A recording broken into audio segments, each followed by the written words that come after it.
السلام علیکم ورحمۃ اللہ۔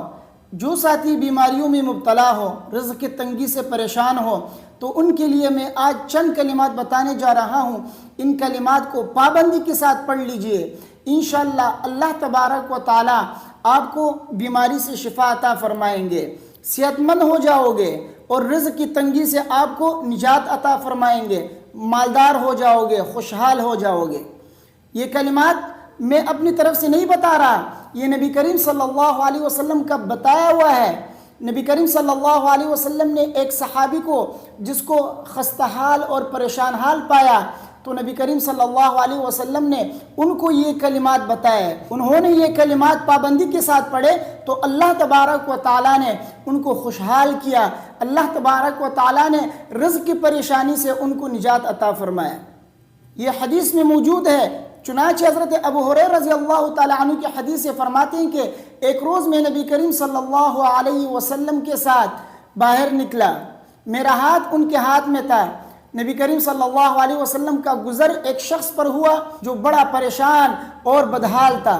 نبی کریم صلی اللہ علیہ وسلم نے ان سے پوچھا کہ تمہارا حال کس نے کیا، تم کیوں اس حالت میں ہو؟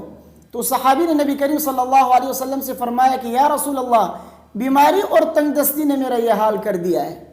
تو نبی کریم صلی اللہ علیہ وسلم نے ان سے فرمایا کہ میں چند کلمات آپ کو نہ بتاؤں، یہ کلمات پڑھو گے تو اللہ تبارک و تعالیٰ تم سے بیماری کو اور تمہاری تنگ دستی کو دور فرمائیں گے۔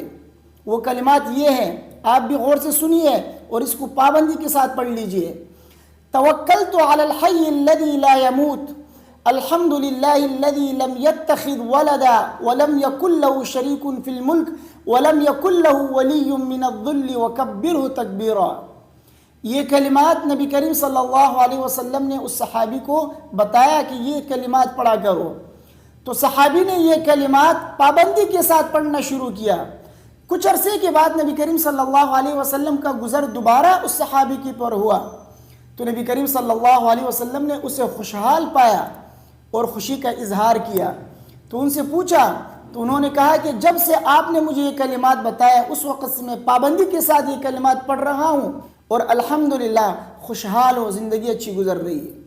تو یہ کلمات ایسے کلمات ہیں جو شخص اس کو روزانہ پابندی کے ساتھ اور یقین کے ساتھ اس کو پڑھتا ہے، اللہ تبارک و تعالیٰ اسے بیماریوں سے اور رزق کی تنگی سے نجات عطا فرماتے ہیں۔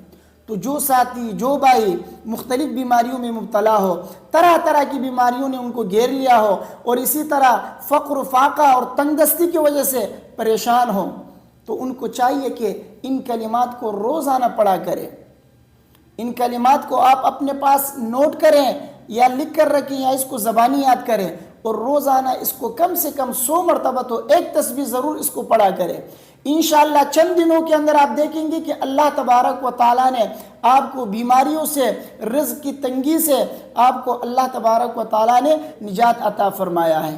تو ان کلمات کو روزانہ ایک تسبیح ضرور پڑھا کریں۔ مجھے امید ہے کہ میرے باتیں آپ کی سمجھ میں آ گئی ہوں گی۔ ویڈیو کو اپنے دوستوں کے ساتھ لازمی شیئر کیجئے، مجھے اپنے دعاؤں میں یاد رکھیے۔ اگر کوئی سوال آپ کے ذہن میں تو آپ پوچھ سکتے ہیں، انشاءاللہ اس کا جواب میں آپ کو دے دوں گا۔ السلام علیکم ورحمۃ اللہ۔